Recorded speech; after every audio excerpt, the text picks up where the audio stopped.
За мэдээж эхлээд хай шүү дээ. Хичээл сургууль нь эхэлсэн завгүй гүгээд байна уу? Өөрсдийгөө хайрлаж амарч байгаараа заа юу. Оюуны ачаалал аваад ядраа шít. Өнөөдөр тэгвэл та бүхнийг нэгэн шинэхэн аниме гайдаар сэргээгээд өгье за. Тус бүтээлийн найруулагч бол Хосодо Маморогийн бүтээл. Яагаад? Өмнө та нарт мангас ба жаалхүү болон цаг хугацаагаар аялагч охин ярьж өгч байсан да.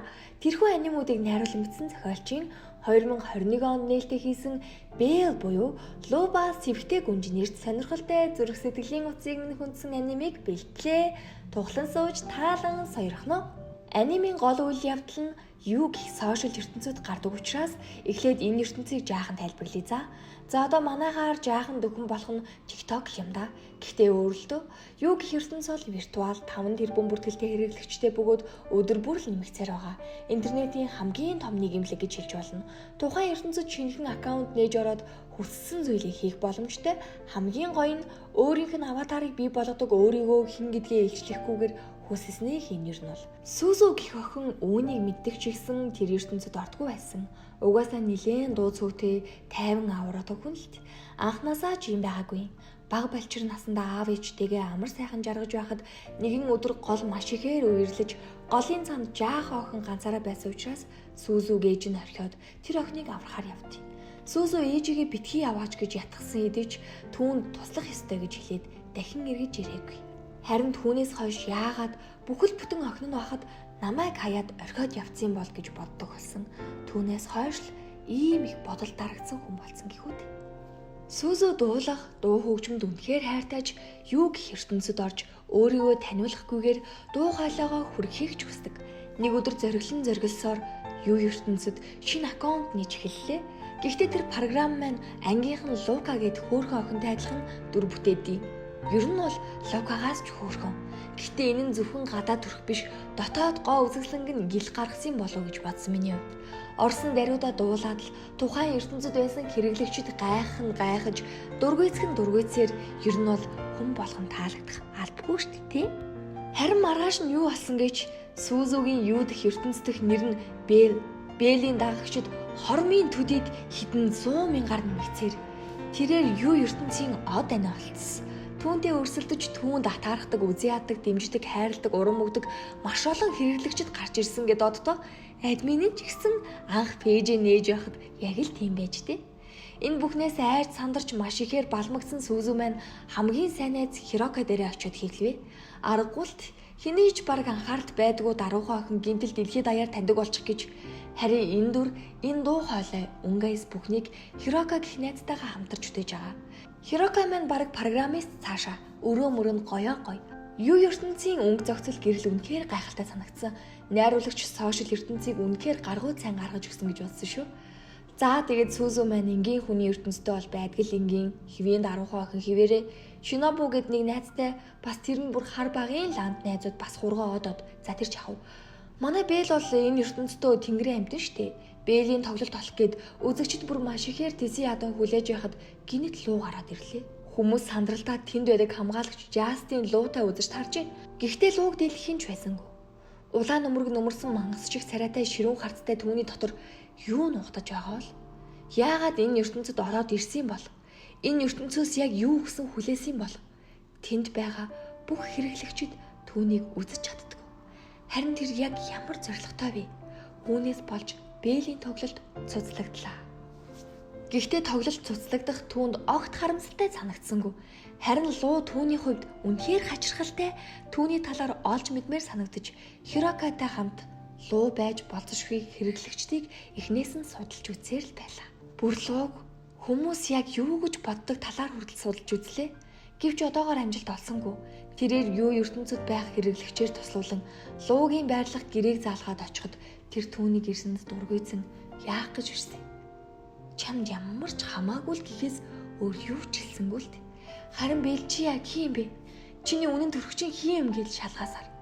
Харин луу түүнд бүр үнэхээр хэрцгий муухай хандсанд Бэл гайхан балмагдаж самхагаас гарах гэтэл яг энэ үед юу ертөнцийн хамгаалагчид Жастинтэй таарчлаа газар дороос юм да. Тэгээд яасан гэхээр мэдээж яах гэж чи луутай уулзах гэж ирсэн энэ ертөнцийг сүрүүлэх гэж ирсэн хүнтэй яг ямар холбоотой юм бол чамайг хүртэл олон нийтэд хэн болохыг чинь илчлэн гээд харин яг энэ үед Манай луу ирж аврааски. Манай хоёр ч муудалцаж байснаа буцаад эвлэрч би бинээ тэврээд түүнд дуулж өгч лууг тайвшруулад найзалцсан хөөрхөн байгааз. Харин юу ертөнцид дахин орох юм бол хамгаалагчдад баригдаж тэр ертөнцийг сүрүүлэх гэж байгаа араад хэн болохыг хэлэхгүй бол Бэлийн үнэн төрхийг нийтэд дэлгэнэ гэдгээ Жастин хэлээд амжлаа. Бодит амьдрал дээр харин түүний найз Шинобу юу гэсэн гэж чи Бэл үстэй гэд алга болчт юм да. Яг энэ үед Хироко сүүзрүү залгаж таарад луугийн байршлыг тус ертөнцөөс олж тогтоосон. Түүнийг байршил юутай хэдийн бүгдийг устгана гэд бүх нийтэд ил болохоор болчтیں۔ Юу ертөнцид бөөн дуйлан болж байгаа юм чинь. Энэ бүхнээс олж сүүзөө яг тэр луугийн дагаа хэрэглэгч хин гэдгийг олж мэдхийг хүсэж хамгийн гол нь түүн туслахыг хүссэн. Гэвч луу өөрийгөө бусдаас тусгаарлаж түүнээс холдон оцсоор. Харин луугийн байх цамхагийг бүрмсэн шатаадын. Хирокотой хамт түүнийг хэн болохыг олж тогтоохыг хичээсээр өмнө судалж байсан хүүхдүүдээс нэг нь илүү онцгой нүдэнд нь туссан учраас тэр хүүхдийн холболтыг онцолж тус бичлэгийг үсгэд тэр хүүхд Томо гэдэг байсан. Томогийн аав нь бичлэгнээс харахад маш хэрцгий, үнэхээр ууртай. Гарт баригдсан зүйлээ хаашаа ч хамаагүй шидэлж уураж барьж чаддгүй тийм л хэцэг байсан. Харин Томогийн урдуур хар хувцтай золоо орж иж Томог хамгаалав. Түүний хийж буй үйлдэл бүхэл зүйл нь луутай нэлээд төстэй байсан. Бэл идэх чадсангүй. Учир нь луу гэдэг үйл мэдэгдэх залуу бол амьдрал нь харанхуйд бүрхэгдчихсэн дүүгээл хайрлаж хамгаалж амьдрах хүсэлдээ өөрийгөө тэр чигт нь мартчихсан үзэн ядалт хэрцгий нөхцөл байдалд амьдарсаар ирсэн гэр бүлийн хүчирхийлэл дарамт шахалтад өртдөг тийм л залуу байсан байх юм. Түүний хүсэл мөрөөдөл нь зөвхөн энэ дарамтаас л алга болохыг хүсдэг байж магадгүй. Бэл тэр хоёр туслахыг хүссэн ч луу хариуд нь юу? Чи Бэл гэв үү? Чи бидэнд тусалж чадна гэв үү? Яах юм бэ? Чи бидэнд туслаад яах юм? Төвчээртэй агаарай. Хүчтэй байгаарай. Амлж гин гэсэн хараал эзэн энэ новшийн өгнүүдийг би хэр олон хүнээс хэр олон удаа сонсож хэр их өрөвдүүлэх ёстой юм бэ? Та нарын туслалцаа надад хэрэггүй. Биднийг өрөвдөгч хэрэггүй. Бид бүгдийг чадна гэд дуудлагыг таслалаа. Бэл энэ бүх зүйлд итгэж чадсангүй түүний байгаа газар Бэлийн байгаа газар хоорондоо маш их зөрүүтэй үнэхээр хол. Гэхдээ Бэл үнэхээр их Томо Драгон хоёр туслахыг хүсэж байгаа. Харин инхийн тулд тэр юу ертөнцид өөрийгөө яг байгаагаараа илчлэх юм. Учир нь түүний дүр төрх, түүний хоолой бүгд хурамч учраас жинхэнэ төрхөө ил гаргаж байж тэр хоёрыг олж болно. Ингээд энгийн даруухан сэвтээ сурагч охин дэлхийн нийтэд өөрийгөө ил болголоо. Тэр ил босон даруйдаа зүгээр л энгийн өөрийгөө чадхаараа ямар ч гоёл чимэглэлгүйгээр дууссан. Тэр зүрх сэтгэлээрээ дуулахыг хүссэн. Үнэхээр маш их хичээж тэр дуу хоолойгоо Томо Драгон хоёрд хүрэхийг хичээж дуусаар л байсан. Тэр үнэхээр уянгалаг дуулж байсан учраас түүний хоолой түүний энгийн байгаа байдалд хүртэл хүмүүс зүрх сэтгэлээсээ чин сэтгэлээсээ дуулж байгааг нь мэдрэгдсэн. Түүний дараа Томо Драгон хоёртой дахин холбогдож чадсан. Гэтэл түүний аав нь дахин хүчрхийлж эхлэхэд заавал яаралтай очиж аврах ёстойгоо ойлгож тэр л үед ээж намайг яагаад орхиод явсан бол гэдгийг хэлсэн байх. Ингээд сүүсүү ганцаараа заавал очихоор зэхлээ. Нилээдгүй хол газар Токио руу тэр хүсэл зоригтойгоор ямар ч эргэлзээгүйгээр явсан юм ба. Энэ үед тэнгэр уйлж байлаа. Маш ихээр уйлсан. Энэ магадгүй Томо Драгон хоёрын төвчээрийн хязгаар байсан баг. Томо түүнийг шууд л таниад чанга гихчин тэрхэд Драгон өөрийгөө Бэлтэй уулзсандаа итгэхгүй байгаа нь хэлд. Харин тэр хоёрын аав дахин гар хүрэх гэж оролдлоо. Юу гэсэн гэж муу арчаагүй. Хүний тус мэддэггүй новшнууд. Би та нарыг хооллож ундалж хорон гэртээ байлгаж байхад яаж ингэж чадчихна гэж хэлсэн гэд боддоо бурхан минь. Харин Сүүзүү шууд л тэр хоёрыг хамгаалсан. Бүр хайр хүрмээр Сүүзүүгийн урдаас ямар ч үйлдэл гаргаж чадаагүй. Ямар ч үйлдэл хийж чадахгүй, юу ч хэлж чадахгүй, юу ч чадахгүй байх гэсэн бяцхан охиныг ээж нь ямар гоё хүмүүжүүлсэн байна гэж ямар их хайраар бэлгуулаа вэ? Тэрээр хүнийг хайрлаж хүнийг ойлгож сурчээ. Тийм учраас хоёр бяцхан зүрхийг хагаргаас хамгаалж зүгээр л оршин тогтнож өдөр хоногийг хог новш мэд өнгөрүүлж байсан тэр хар бараан амьдралаас салгаж дахин амьдрах итгэлийг бэлэглэж зүрхэнд нь гэрэл хасааж чадсан. Манай гайдыг маш олон хүмүүс үздэг.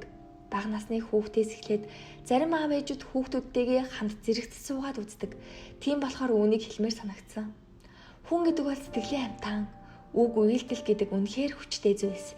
Насан туршид нь амьдралд нь хар тол бүлдээх зүйлж байж магадгүй. Тиймээс аав ээжүүд минь хүүхдүүдтэйгээ маш сайн ярилцаж ойлголцох хэрэгтэй шүү. Хэсэгхэн зургийн сэтгэл хөдлөлтөө автаж тэр байдлыг илүү битгий хүндрүүлээрэй. Хүүхдүүд ч мөн адил аав ээжтэйгээ ярилцаж байна. Хамгийн дотны хүмүүс бол бидний гэр бүл шүү дээ. Гэр бүл салсан би аавгүй, би ээжгүй, би гэр бүлгүй гэж хизээж өөрийгөө тэгж битгий бодоорой. Амьдрал баялаг, чи нэг л өдөр өөрөө гэр бүл зохионо. Чи аавтай, ээжтэй байсан учраас л энэ дэлхийд мэндэлсэн. Хүн бүрийн мэдэрч байгаа зовлон хинч ойлгож байна гэчгээд ойлгохгүй шүү дээ. Учир нь чи л энийг дааж чадах хүчтэй учраас бурхан чамайг шалгаж байгаа юм. Эцэст нь миний та нарт хэлэх үг бол шантарсан ч эргээд босох тэнхгээтэй байгаарай. Та нарыгаа чангаас чанга тэврээ. Зүрх.